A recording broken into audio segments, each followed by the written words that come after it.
about MRV and certification of ship's efficiency. Thank you very much for the introduction, Robert, and good morning and a very warm welcome to you on this nice summer day here in Hamburg. Despite the sunny weather, I'm afraid I do have to share a few concerns. Well, probably we can skip the introduction since Robert was so kind to hop through. So let's wait for the machine. You have heard about that.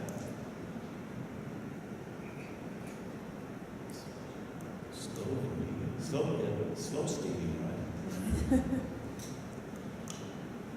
Let's commence with the MRV debate. MRV, which stands for Monitoring, Reporting and Verification, was introduced by the European Commission in 2012. We had the first hearings at the EU Commission in Brussels, December 2012, and the debate is being brought up, and I think it's not widely shared in the industry yet. Right. The original proposal from the European Commission, as in June 2030, well, the general goal is to capture tangible numbers of the greenhouse gas emissions, which we, of course, do support. It is generally an acceptable goal.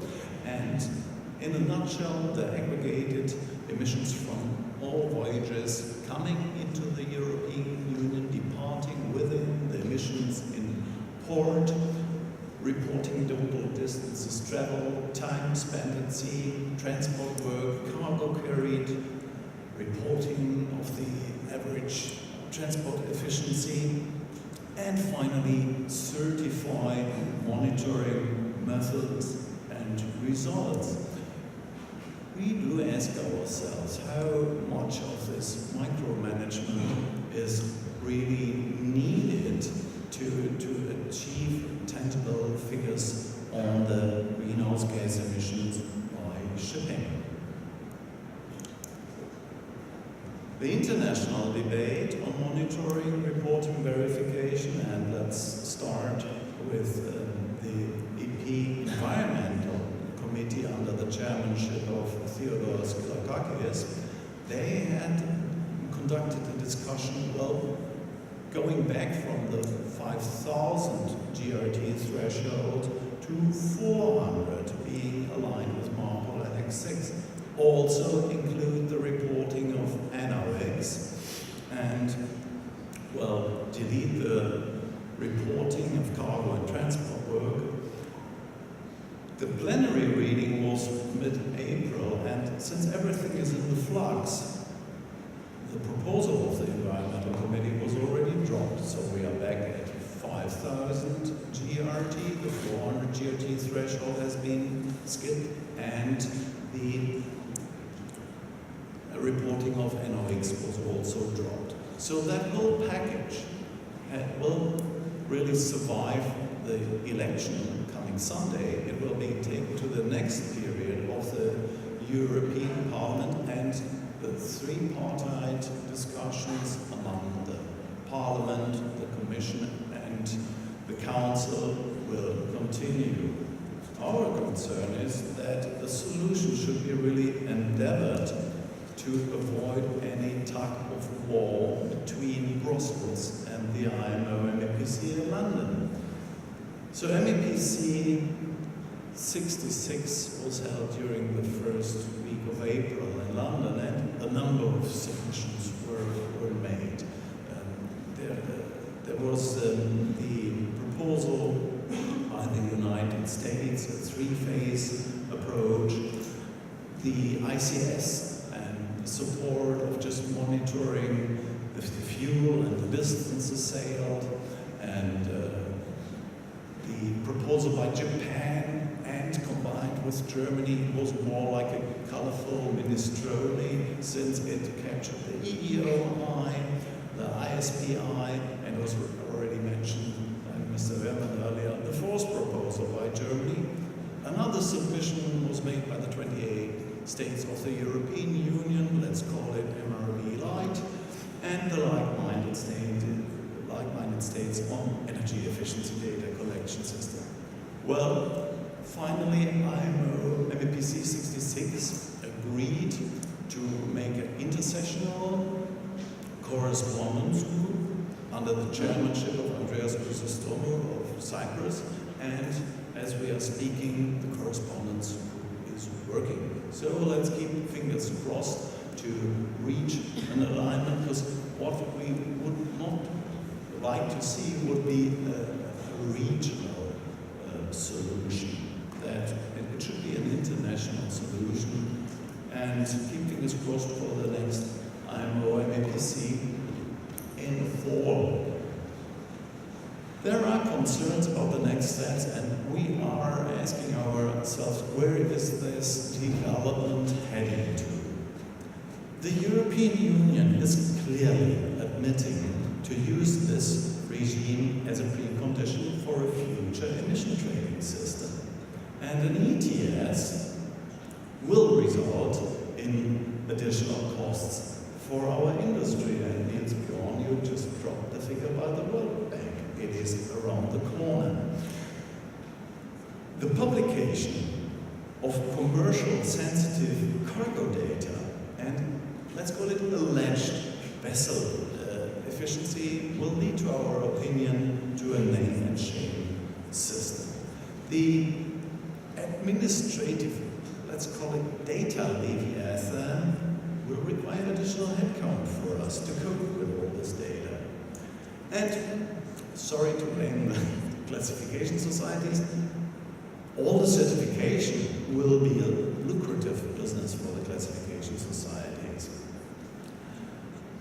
Politicians keep on stating, well, the MRV is necessary to finally educate the ship owners, to finally drive their ships in a more efficient way and leave the left lane on the Autobahn. And, well, okay, do we really need incentives which are already given by the high bunker prices? Let me take you on board. So there are a lot of existing processes on board, and I don't want to use the term of do not reinvent the wheel. And since more than 50% of the operating costs are already related to fuel, this is already the decisive driver to drive your ship in an efficient way. And it is the master's responsibility to operate that ship in a safe and an efficient way. And that's being done in close cooperation with the chief engineer, as we've done it during the past decades. And that's a mutual process. So it's not just the day's run evaluation which you are doing from noon to noon. It's being done on a more frequent basis. And it's the distance steamed, the engine revolution, the slip, the weather, the state of the sea, where you're measuring, where you can have ideas on the possible friction status of your underwater hull and so forth. So the performance check of your vessel is much more a real-time process than, say, collecting data and having a look the next year at how did they do the driving. So taking those remedial actions are a real-time process. And with regards to documentation and interaction with the shore organization, yes, we still do have a lot of legal requirements. Engine logbook, deck logbook, and this young second officer making probably an entry in the bell book. So some companies may be making statements they are using state-of-the-art reporting. Some have still their paper records in the conventional way. We at Hapag-Lloyd are somewhere in between, and we are in nautical theaters or in a position-finding process which might fit best for us. However, the key purpose is the internal performance evaluation and monitoring, which we are doing already for a few decades. Also, with regards to greenhouse gas reporting, yes, greenhouse gas reporting is already established in a certain way. The Clean Cargo Working Group, Hapag-Lloyd is a member since the founding days back in 2002. The fuel consumption of the fleet is collected on an annual basis and submitted to Clean Cargo Working Group early in spring. And well, that's already quite an enormous administrative effort involving various departments in our shop. The beauty of it, the name of the company remains anonymous, and that are also our concerns with regards to MRV. It's using Clean Cargo Working Group is the same mechanics as in IMO and MEPC guidelines on carbon dioxide calculations, such as, for example, the 3.1144 for heavy fuel oil. We do hear a lot about measuring efficiency these days and certification, ship efficiency. For that example, let's take a hop to the United States.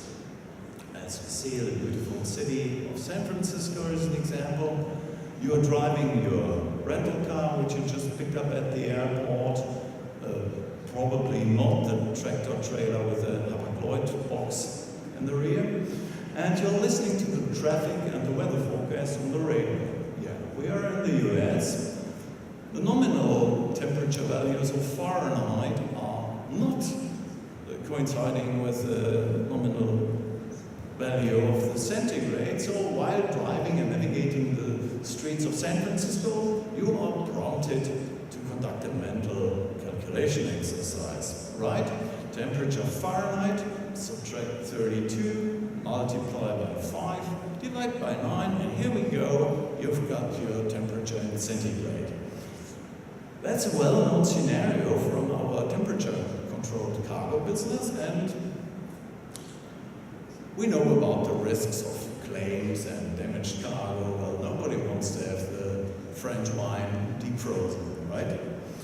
And that's an urgency for a common standard which does match.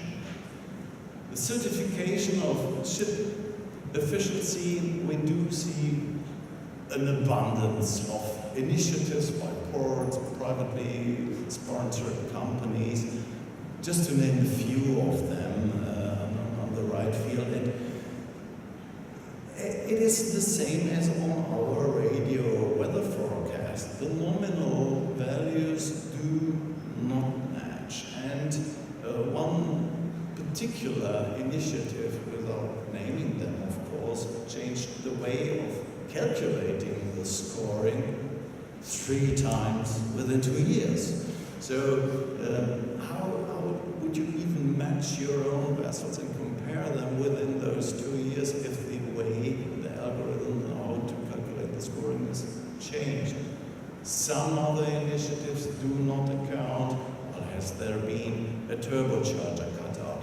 Are they using a shaft generator or whatever? So creating a false rating is actually a jeopardy which may have also commercial damage for the ship owner or operator. Again, a common standard is required. I think we are on a good charting course to those standards. The IMO had decided the technical rules already back in July 2011, and when the Ship Energy Efficiency Management Plan, SEMP, came into being, we implemented it right away for our vessels. Another step which we've done for the entire fleet under our own management, flying the German flag, we did a voluntary certification for the Energy Efficiency Design Index, EEDI, already in February 2012.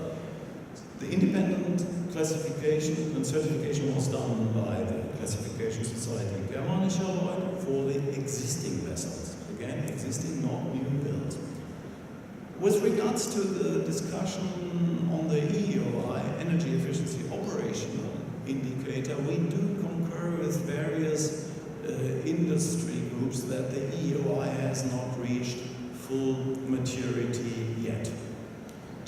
identical ships with different load cases. It doesn't matter, you cannot compare them. Take, for instance, trades such as the Trans-Pacific lanes, where you do have huge imbalances. The boxes, the containers and the ships fully laden on the eastbound trade for Home Depot, Walmart, IKEA, you name them. However, due to the trade imbalance between the US and Asia, you are returning the empty cans to the demand areas in Asia. How do you want to match and compare those voyages? So the voluntary EEOI, as proposed in parts of the EU legislation, should not be pursued either. What should be, to our opinion, still be revisited to develop an EEDI for existing vessels? Well, I don't want to revisit the whole discussion in IMO MEPC, but maybe in the end of the day you are able to find another name for the baby. The purpose of the EEDI is to provide a fair basis for comparison of vessels and stimulate the development of more efficient vessels. And MEPC is working on it. They're working on how to apply the factors per euro for LNG vessels and so forth. So it is still a vivid process. And we are convinced that this is quite an accurate method and a robust method to compare vessels and the documentation of ship efficiency. EEOI deficiencies will be avoided, and again, still now it is applied certification on a voluntary basis. That's actually the first EEDI for Vienna Express. You may understand I blinded the value. So that concludes my early morning brief. Thanks for your attention and enjoy the rest of the conference.